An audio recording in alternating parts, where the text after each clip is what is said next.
And staying in the United States, Vice President Kamala Harris has embarked on a media blitz in an effort to sway undecided voters. From 60 Minutes to the Howard Stern Show, and even cracking open a cold one with popular late-night show host Stephen Colbert, the Democratic presidential nominee is embracing the spotlight as the race for the White House tightens. However, a quarter of the voters still say they don't know much about the vice president.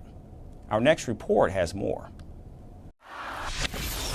In this election, we each face a question. All workplaces are safer. U.S. Vice President Kamala Harris has been on a media blitz since October began. We believe in a future. However, a move that was meant to make Harris more familiar as a candidate among undecided voters has backfired, putting her presidential race in jeopardy. You inspire us. So you just keep leading. The biggest interview disaster was the 60-minute sit-down with host Bill Whitaker. Harris was asked some tough questions on the economy and border security, and she struggled to convince the audience. The host pointed out that the influx of illegal immigrants had quadrupled under the Biden-Harris administration when compared to Trump's time in office. To which Kamala Harris said she was promoting solutions, not problems. An answer that left even the host puzzled. And very soon, Harris was called out by American voters, with many people calling her incompetent. Oh, no, no. Kamala Harris was also left stunned and grasping for words when the host questioned if her wildcard entry as the Democratic presidential candidate was ethical. For Donald Trump supporters, the 60 Minutes interview was a wonderful sight. MAGA supporters called out Kamala Harris and her word salad.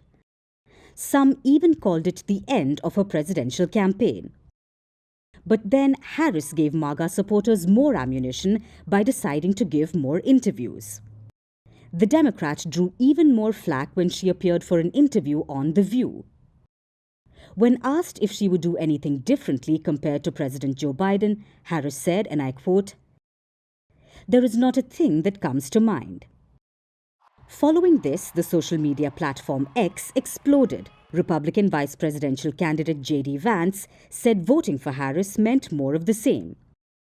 Speaker Mike Johnson said that Harris would be a repeat of Biden. No, and I've been a decision maker long enough. After two massive setbacks, Harris decided to play it safe on the Howard Stern Show, where she stayed away from policies and stuck to music, Formula One racing, and her favorite cereal. My best friend set us up. As more criticism piled on, Harris decided to lighten up her mood and indulge in the high life as she cracked open a cold beer with popular late-night show host Stephen Colbert. As Americans in the South brace for hurricane season, the Harris campaign is facing another disaster. Florida Governor Ron DeSantis is taking Harris head-on after the vice president said she was trying to get on a call with DeSantis over rescue efforts after Hurricane Helene and evacuation efforts for Hurricane Milton. The Florida governor called Harris out for her fakeness. She has no role in this. In fact, she's been vice president for 3.5 years.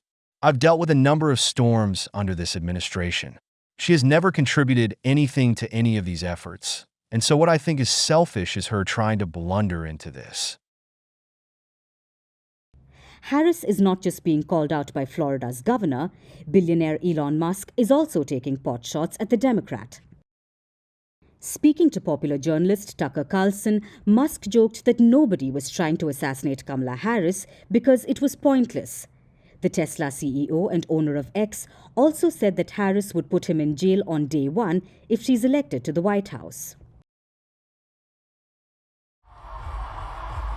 Everyone is aware of the popular saying that goes, "There's no such thing as bad publicity." However, that hasn't applied to Kamala Harris somehow. Her bungled interviews are a clear indicator of that. The vice president has seen a dip in her ratings. Kamala Harris is slowly losing her lead to Donald Trump. She now leads by just 3 points, down from a 6-point lead. With less than a month to go for Election Day, these interviews have done more harm than good to Kamala Harris's hopes of being elected to the White House. Got it, dear. Here we go. I'll see you later. First Post decodes the U.S. election, explains how America chooses its president, your primer on the race to the White House, everything you need to know about how America votes and its global implications. U.S. Election Explained, every Monday and Thursday only on First Post.